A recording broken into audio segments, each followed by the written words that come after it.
ಈಗ ಆಧಾರ್ ಕಾರ್ಡು ಅನಾಥ ಮಕ್ಕಳಿಗೆ ಕೊಡ್ಲಿಕ್ಕೆ ಸಾಧ್ಯ ಆಗೋದಿಲ್ಲ. ಆಧಾರ್ ಕಾರ್ಡನ್ನು ನಾವು ಎಲ್ಲರಿಗೂ ಮಾಡಿಸ್ಕೊಡ್ತಾ ಇದ್ದೀವಿ. ಅವ್ರನ್ನ ಸೇರಿಸ್ಲಿಕ್ಕೆ ಆಗೋದಿಲ್ಲ ಅಂತ ಅಲ್ಲಿಂದ ನಮಗೆ ಉತ್ತರ ಬಂದಿದೆ. ಈ ಮಕ್ಕಳನ್ನ SC/ST ಗೆ ಸೇರಿಸ್ಕೊಂಡ್ರೆ ಎಲ್ಲರಿಗೂ ಅನುಕೂಲ ಆಗುತ್ತೆ ಅಂತ ನಾನು ಹೇಳಲಿಕ್ಕೆ ಬಯಸ್ತೀನಿ. ಏನಾದರೂ ಒಂದು ಫುಲ್ ಸ್ಟಾಪ್ ಹಾಕಬೇಕು, ಆಗುತ್ತಾ ಇಲ್ವಾ?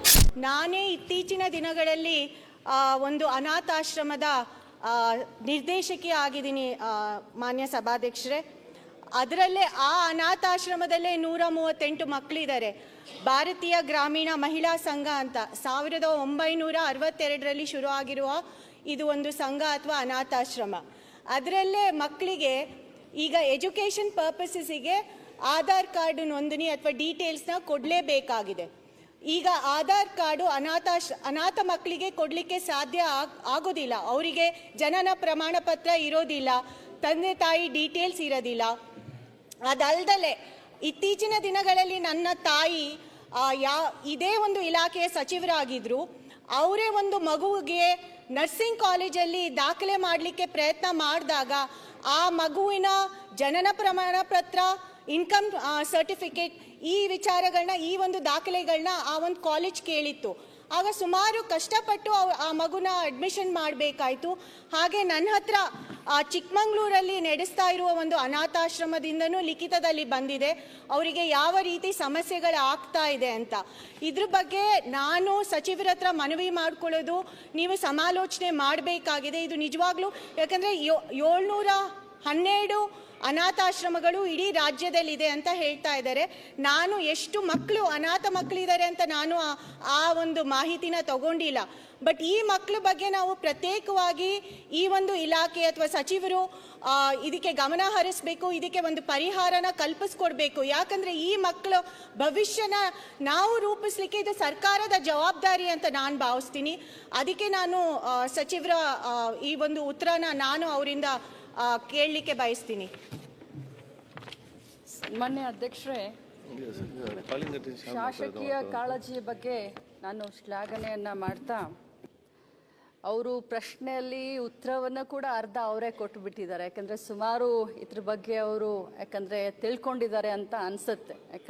ಆಲ್ರೆಡಿ ಅವ್ರು ಹೇಳಿದ್ರು, ಒಂದು ಅನಾಥಾಲಯದ ನಿರ್ದೇಶಕಿ ಕೂಡ ನಾನು ಆಗಿದ್ದೀನಿ ಇತ್ತೀಚಿನ ದಿನದಲ್ಲಿ ಅಂತ. ಮತ್ತು ಅವ್ರ ತಾಯಿ ಮೋಟಮ್ಮ ಅವರು ಕೂಡ ಈ ಇಲಾಖೆಯಲ್ಲಿ ಕೆಲಸ ಮಾಡಿದರು. ತಮ್ಮ ಗಮನಕ್ಕೆ ತರಲಿಕ್ಕೆ ಬಯಸ್ತೇನೆ, ನಮ್ಮ ರಾಜ್ಯದಲ್ಲಿ ಸುಮಾರು ಸರ್ಕಾರಿ ಮತ್ತು ಸರ್ಕಾರಿ ಅನುದಾನಿತ ಮತ್ತು ಅನುದಾನ ರಹಿತ ಸಂಸ್ಥೆಗಳು ಸುಮಾರು 712 ಇದ್ದಾವೆ.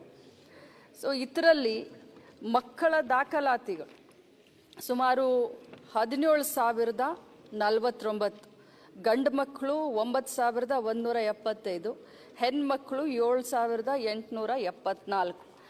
ಆದರೆ ಏನು ಶಾಸಕೀಯ ಕಾಳಜಿ ಇದೆ, ಅವ್ರಿಗೆ ಅಡ್ಮಿಷನ್ ಮಾಡುವಂಥ ಸಂದರ್ಭದಲ್ಲಿ, ಉನ್ನತ ಶಿಕ್ಷಣ ಮತ್ತು ವ್ಯಾಸಂಗ ಮಾಡುವಂಥ ಸಂದರ್ಭದಲ್ಲಿ ಅಡ್ಮಿಷನ್ಗೆ ಭಾಳಷ್ಟು ತೊಂದರೆ ಆಗುತ್ತೆ ಅಂತ ಹೇಳಿ ಆಧಾರ್ ಕಾರ್ಡ್ ಅಂತೂ ಎಲ್ಲರಿಗೂ ಈಗ ಇತ್ತೀಚಿನ ದಿನದಲ್ಲಿ ಆಧಾರ್ ಕಾರ್ಡನ್ನು ನಾವು ಎಲ್ಲರಿಗೂ ಮಾಡಿಸ್ಕೊಡ್ತಾ ಇದ್ದೀವಿ. ಆಮೇಲೆ ನಾವು ಸಮಾಜ ಕಲ್ಯಾಣ ಇಲಾಖೆಗೆ ಈ ಎಲ್ಲ ಮಕ್ಕಳನ್ನು, ಯಾರಿಗೆ ಅಂದರೆ ಅವರ ತಂದೆ ತಾಯಿ ಯಾರೂ ಇಲ್ಲ ಅಂತ ಗೊತ್ತಾದಂಥ ಮಕ್ಕಳಿಗೆ ನಾವು ಬಹಳಷ್ಟು ಗೌಪ್ಯತೆಯನ್ನು ಕೂಡ ಕಾಯ್ಕೊಳ್ಬೇಕಾಗತ್ತೆ. ಅವರ ಸ್ವಾಭಿಮಾನದ ಒಂದು ಪ್ರಶ್ನೆ.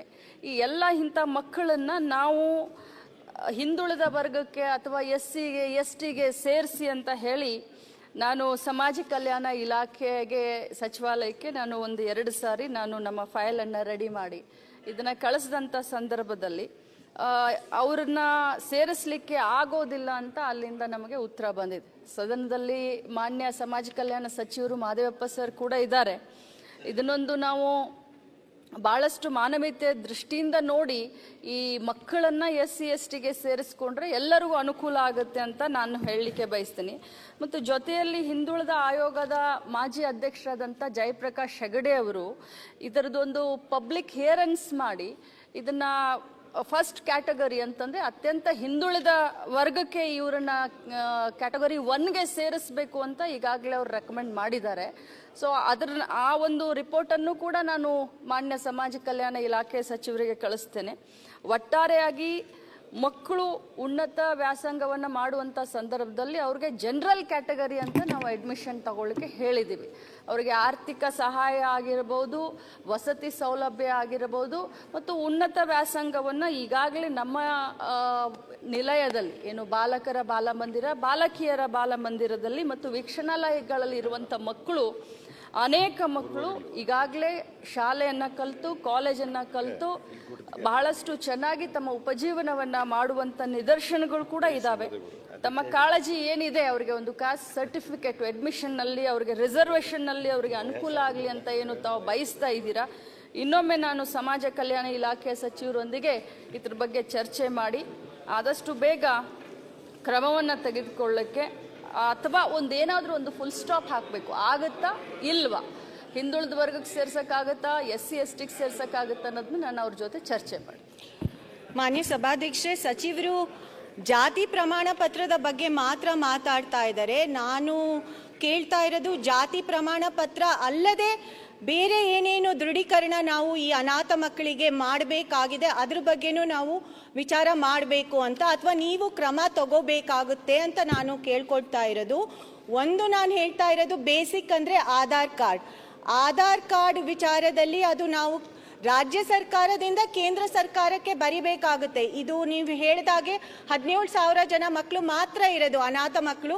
ಇದಕ್ಕೆ ನಾವು ಖಂಡಿತ ಪರಿಹಾರ ಕಂಡ್ಕೋಬಹುದು ಅಂತ ನಾನು ಭಾವಿಸ್ತೀನಿ. ಇನ್ನೊಂದು ವಿಚಾರ ಏನು ಅಂದರೆ, ಇದು ಶಿಕ್ಷಣ ಇಲಾಖೆಯಲ್ಲಿ ನಾವು ಏನು ದಾಖಲಾತಿಗಳು ಮಾಡಬೇಕು, ಪ್ರೈಮರಿಯಲ್ಲಾಗಲಿ ಅಥವಾ ಉನ್ನತ ಶಿಕ್ಷಣಕ್ಕೋಸ್ಕರ ಅದು ನಮ್ಮ ರಾಜ್ಯ ಸರ್ಕಾರದ ಅಡಿಯಲ್ಲಿದೆ. ಅದನ್ನು ನೀವು ಮಹಿಳಾ ಮತ್ತು ಮಕ್ಕಳ ಕಲ್ಯಾಣ ಇಲಾಖೆಯವರು ಶಿಕ್ಷಣ ಇಲಾಖೆಯವರ ಗಮನಕ್ಕೆ ತಂದು ಈ ಮಕ್ಕಳಿಗೆ ಏನು ಅನಾಥ ಮಕ್ಕಳಿಗೆ ಅವರಿಗೆ ಈ ಡೀಟೇಲ್ಸ್ ಅವಶ್ಯಕತೆ ಇಲ್ದಿದ್ದಂಗೆ ಮಾಡಬೇಕು. ಯಾಕಂದರೆ ಈ ಮಕ್ಕಳು ಇಲ್ಲಿದ್ರೆ ಹೇಗೆ ಅವರು ಎಜುಕೇಷನ್ ಮಾಡಲಿಕ್ಕೆ ಸಾಧ್ಯ? ಈಗ ಬರೀ ಎಜುಕೇಷನಿಗೆ ಈ ಸಮಸ್ಯೆ ಆದರೆ ನಾಳೆ ಉನ್ನತ ಶಿಕ್ಷಣಕ್ಕೆ ಆ ಮಕ್ಕಳು ಈವನ್ ಹೊರದೇಶಕ್ಕೆ ಹೋಗಲಿಕ್ಕೆ ಕನಸು ಕಾಣಲಿಕ್ಕೆ ಆಗೋದಿಲ್ಲ.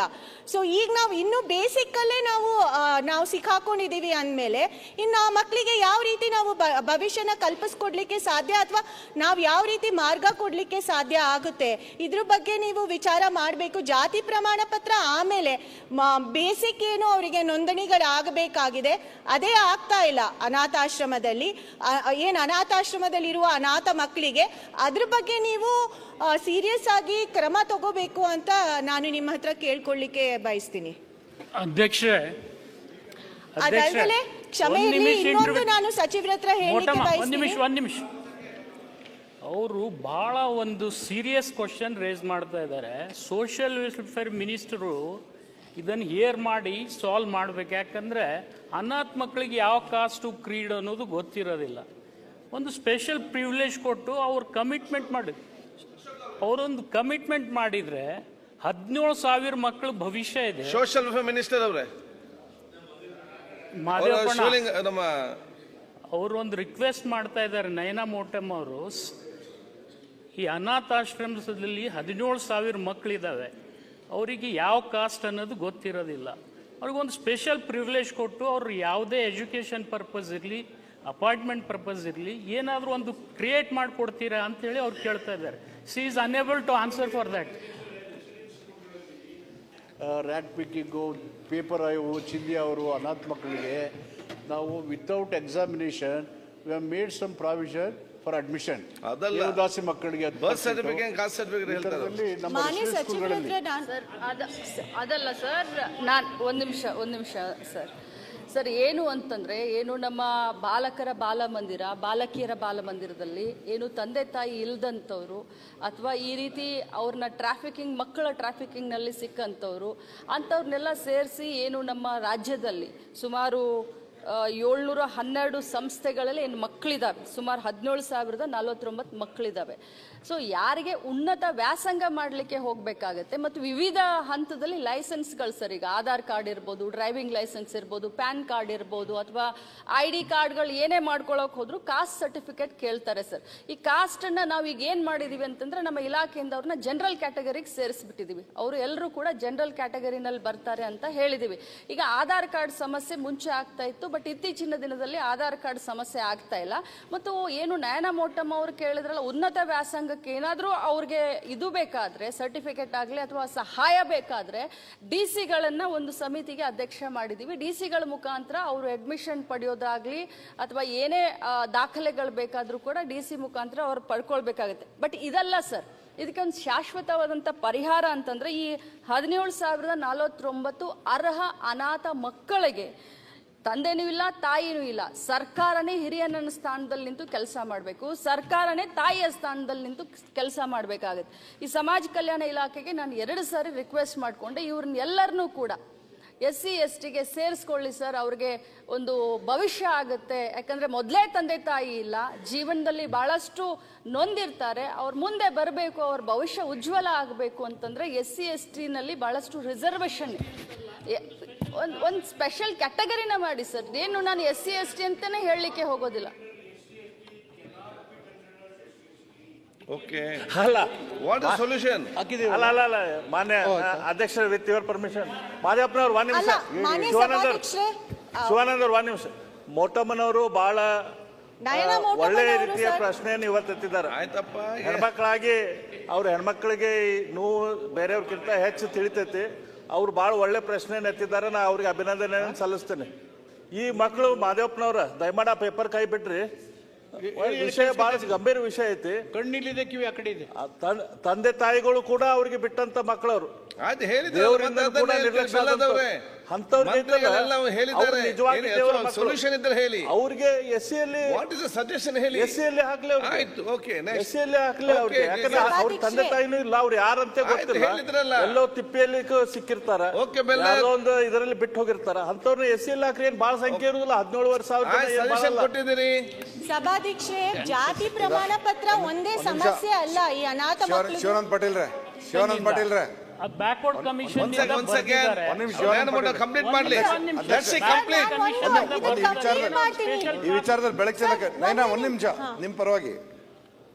ಅಧ್ಯಕ್ಷರೇ, ಈ ಅನಾಥ ಮಕ್ಕಳ ವಿಚಾರದಲ್ಲಿ ಎಲ್ರಿಗೂ ಅನುಕಂಪ ಮತ್ತು ಮಾನವೀಯತೆಯಲ್ಲಿ ನಾವು ಅದರ ಪರಿಗಣಿಸಬೇಕು. ಆದರೆ ಯಾವುದೇ ಕಾರಣಕ್ಕೂ SC ಕಾಸ್ಟ್ಗೆ ಸೇರಿಸೋದಕ್ಕೆ ರಾಜ್ಯ ಸರ್ಕಾರಕ್ಕೆ ಅಧಿಕಾರವೇ ಇಲ್ಲ. ಆಯ್ತು, it is the question matter of the government of India. Okay, ಅದ್ರ ಜೊತೆಗೆ ಈ ಫೀಚರ್ಸ್ ನಾವು ಎಲ್ಲೂ ಕೂಡ ಸಂವಿಧಾನದಲ್ಲಿ ನೋಡಿಲ್ಲ. This is a special issue. What is solution? It should be discussed at the parliament. Okay, then only we can come to a conclusion. ಈಗ ನಾವು ಅವ್ರಿಗೆ ಏನ್ ಸಜೆಸ್ಟ್ ಮಾಡಬಹುದು? ಸೆಂಟ್ರಲ್ಗೆ ಏನ್ ಸಜೆಷನ್ ಅದು ಮಾಡಬೇಕು? ಈಗ ವಿಶೇಷವಾದಂತ ಒಂದು ಪಟ್ಟಿನಲ್ಲಿ ಅವ್ರನ್ನ ಸೇರಿಸಿ ವಿಶೇಷ ಸವಲತ್ತುಗಳನ್ನ ಕಲ್ಪಿಸೋದಕ್ಕೆ ಯಾರ್ದು ಅಭ್ಯಂತರ ಇಲ್ಲ. ಓಕೆ, ಮಾನ್ಯ ಸಭಾಧ್ಯಕ್ಷೆ, ಅದನ್ನೇ ನಾನು ಹೇಳ್ತಾ ಇರೋದು, ಇದನ್ನ ಬೈಫಿಕೇಶನ್ ಮಾಡಬೇಕು. ಸ್ವಲ್ಪ ಕೇಂದ್ರ ಸರ್ಕಾರದ ಜೊತೆ ನಾವು ಸಮಾಲೋಚನೆ ಮಾಡಬೇಕು, ಸ್ವಲ್ಪ ರಾಜ್ಯ ಸರ್ಕಾರನೇ ಕ್ರಮ ವಹಿಸಬಹುದು. ಯಾವ್ದೀಗ ಶಿಕ್ಷಣ ಇಲಾಖೆಯಲ್ಲಿ ನಾವೇನು ದಾಖಲೆಗಳನ್ನ ಮಾಡಬೇಕಾಗಿದೆ ಅಥವಾ ಜನನ ಪ್ರಮಾಣ ಪತ್ರ ಏನಿದೆ ಅದನ್ನ ನಾವು ನಮ್ಮ ರಾಜ್ಯ ಸರ್ಕಾರದ ಹಂತದಲ್ಲಿ ನಾವು ಮಾಡಬಹುದು. ಅದಕ್ಕೆ ಇವರು ಮಹಿಳಾ ಮತ್ತು ಮಕ್ಕಳ ಕಲ್ಯಾಣ ಇಲಾಖೆ ಕ್ರಮ ತಗೊಳ್ಳಿ ಅಂತ ನಾನು ಹೇಳ್ತಾ ಇರೋದು. ಇಲ್ಲಿ ರಾಜ್ಯ ಸರ್ಕಾರದ ಮಟ್ಟದಲ್ಲಿ ಅದೇ ಇಲಾಖೆ ಮುಂದಿನ ಹಂತದಲ್ಲಿ ಆಧಾರ್ ಕಾರ್ಡ್ ನೋಂದಣಿ ಮಾಡಿಸ್ಲಿಕ್ಕೆ ಅಥವಾ ನೆಕ್ಸ್ಟ್ ಏನು ಜಾತಿ ಪ್ರಮಾಣ ಪತ್ರದ ವಿಚಾರದಲ್ಲೂ ಕೂಡ ಅವರೇ ಕ್ರಮ ವಹಿಸ್ಕೋಬೇಕು. ಬಟ್ ಅದು ಕೇಂದ್ರ ಸರ್ಕಾರ ಹಂತದಲ್ಲಿ ಇಟ್ಸ್ ಅ ಸೀರಿಯಸ್ ಮ್ಯಾಟರ್. ಇಲ್ದಿದ್ರೆ ಈ ಮಕ್ಕಳು ಭವಿಷ್ಯ ಅವರೆಲ್ಲ ಅನಾಥಾಶ್ರಮದಲ್ಲಿ ಇದ್ದಾರೆ, ಅಲ್ಲೇ ಉಳ್ಕೊಂತಾರೆ ಅಥವಾ ಮುಂದೆ ಡೆಸ್ಟಿಟ್ಯೂಟ್ ಹೋಮಿಗೆ ಹೋಗ್ತಾರೆ. ಅವ್ರಿಗೆ ಯಾವುದೇ ಒಂದು ಐಡೆಂಟಿಟಿ ಅಂತ ಸಾಕ್ಷಾತ್ ಲಕ್ಷ್ಮೀ ದೇವಿನ ಜವಾಬ್ದಾರಿ ಹೊತ್ಕೊಂಡಿರೋದ್ರಿಂದ ಲಕ್ಷ್ಮೀ ಪುತ್ರರು ಯಾರು ಇವತ್ತು ಅನಾಥರಾಗಕ್ಕೆ ಸಾಧ್ಯ ಇಲ್ಲ. ಅದರಿಂದ ಕೊನೆಗೊಂದು ನಾನು ರಿಕ್ವೆಸ್ಟ್ ಮಾಡ್ಲಿಕ್ಕೆ ಇಷ್ಟಪಡ್ತೀನಿ. ಯಾವ ರೀತಿ ವಿಕಲಚೇತನರಿಗೆ 1% ರಿಸರ್ವೇಶನ್ ಇದೆ, ಅದೇ ರೀತಿ, ಯಾಕಂದ್ರೆ ಇವ್ರದ್ದು ಸಂಖ್ಯೆ ತುಂಬಾ ಕಡಿಮೆ ಇದೆ, ಅದೇ ರೀತಿ ನಮ್ಮ ಸರ್ಕಾರ ಏನು ಅನಾಥ ಮಕ್ಕಳಿದ್ದಾರೆ ಅವ್ರಿಗೂ ಕೂಡ ಈ ಮೀಸಲಾತಿನ ಕೊಡಬೇಕು ಅಂತ ನಾನು ಎಲ್ಲರ ಪರವಾಗಿ ಸರ್ಕಾರದ ಹತ್ರ ಮನವಿ ಮಾಡ್ಲಿಕ್ಕೆ ಇಷ್ಟಪಡ್ತೀನಿ. ಸನ್ಮಾನ್ಯ ಅಧ್ಯಕ್ಷರೇ, ಒಂದೇ ನಿಮಿಷ ಅಧ್ಯಕ್ಷರೇ. ಜನನ ಪ್ರಮಾಣದ ಪತ್ರದ ಬಗ್ಗೆ ಕೇಳಿದ್ರು. ಮಾನ್ಯ ಶಾಸಕರಿಗೆ ಗೊತ್ತಿದೆಯೋ ಇಲ್ಲೋ ಗೊತ್ತಿಲ್ಲ, ದ ಡೇ ಆಫ್ ಅಡ್ಮಿಷನ್ ಯಾವತ್ತು ನಮಗೆ ಆ ಮಕ್ಕಳು ಯಾವತ್ತು ನಮಗೆ ಸಿಗ್ತಾವೋ ಅವತ್ತೇ ನಾವು ವೈದ್ಯಾಧಿಕಾರಿಗಳನ್ನ ಕರೆದು ಅವ್ರನ್ನ ಪರೀಕ್ಷೆಗೆ ಒಳಪಡಿಸಿ ಅವ್ರಿಗೆ ಇಂತಿಷ್ಟು ವಯಸ್ಸು ಅಂತ ನಾವೇ ಜನನ ಪ್ರಮಾಣ ಪತ್ರವನ್ನು ಇಮಿಡಿಯೇಟ್ ಆಗಿ ಕೊಡುವಂಥ ಎಲ್ಲ ಸೌಲಭ್ಯವನ್ನು ನಮ್ಮ ಇಲಾಖೆ ಆಲ್ರೆಡಿ ಮಾಡಿದೆ. ಇನ್ನು ಆಧಾರ್ ಕಾರ್ಡ್ ಕೂಡ ನಾವು DC ಅವರನ್ನ ಸೂಪ್ರಿಡೆಂಟ್ ಗಾರ್ಡಿಯನ್ ಅಂತ ಮಾಡಿದ್ವಿ. DC ಅವರು ಪ್ರತಿಯೊಂದು ಜಿಲ್ಲೆಯ DC ಅವರು ಸೂಪ್ರಿಡೆಂಟ್ ಗಾರ್ಡಿಯನ್ ಅಂತ ಮಾಡಿದ್ವಿ. ಆಧಾರ್ ಕಾರ್ಡ್ ಕೂಡ ಇತ್ತೀಚೆಗೆ ಅವ್ರಿಗೆಲ್ಲರಿಗೂ ಸಿಗ್ತಾ ಇದೆ. ಇನ್ನು ತಾವೇನು ಹೇಳ್ತಾ ಇದ್ರೆ ವಿದ್ಯಾಭ್ಯಾಸಕ್ಕೆ ರಿಸರ್ವೇಷನ್ನು, ಅದನ್ನ ಸ್ಪೆಷಲ್ ಕ್ಯಾಟಗರಿ ಅಂತ SC ST ನಲ್ಲಿ ಸೇರಿಸಲಿಕ್ಕೆ ಬರೋದಿಲ್ಲ. ಯಾಕಂದ್ರೆ ಕೇಂದ್ರದಿಂದ ನಾವು ಚರ್ಚೆ ಮಾಡಬೇಕು, ಕೇಂದ್ರ ಸರ್ಕಾರ ಇದನ್ನ ನೋಡಬೇಕು ಅಂತ ಹೇಳ್ತಾರೆ. ಸರಿ, ಹಾಗಾದ್ರೆ ರಾಜ್ಯ ಸರ್ಕಾರದಿಂದ ನಮ್ಗೆ ಏನ್ ಮಾಡ್ಲಿಕ್ಕೆ ಆಗುತ್ತೆ, ಒಂದು ಸ್ಪೆಷಲ್ ಕ್ಯಾಟಗರಿ ಮಾಡಿ. ಯಾಕಂದ್ರೆ ಜಾಸ್ತಿ ಸಂಖ್ಯೆನೂ ಇಲ್ಲ, ಇವ್ರಿಗೆ ಸ್ಪೆಷಲ್ ಆಗಿ ಏನಾದರೂ, ಈಗ ಹೇಗೆ ನಾವು ವಿಕಲಚೇತನರಿಗೆ ಇಂತಿಷ್ಟು ಪರ್ಸೆಂಟೇಜ್ ಅಂತ ನಾವು ಹೇಗೆ ಅವ್ರಿಗೆ ರಿಸರ್ವೇಷನ್ ಕೊಡ್ತೀವಿ, ಅದೇ ರೀತಿ ಇವ್ರಿಗೂ ಕೂಡ ಒಂದು ಸ್ಪೆಷಲ್ ಕ್ಯಾಟಗರಿ ಮಾಡಿ ಮುಂಬರುವಂಥ ದಿನದಲ್ಲಿ ಇವ್ರಿಗೂ ಕೂಡ ಇವರ ಭವಿಷ್ಯವನ್ನು ಕಟ್ಕೊಳ್ಳಿಕ್ಕೆ ನಾವು ಸಹಕಾರ ಮಾಡಲಿಕ್ಕೆ ಇಲಾಖೆಯಿಂದ ನಾವು ಸನ್ನದ್ಧರಾಗ್ತೀವಿ.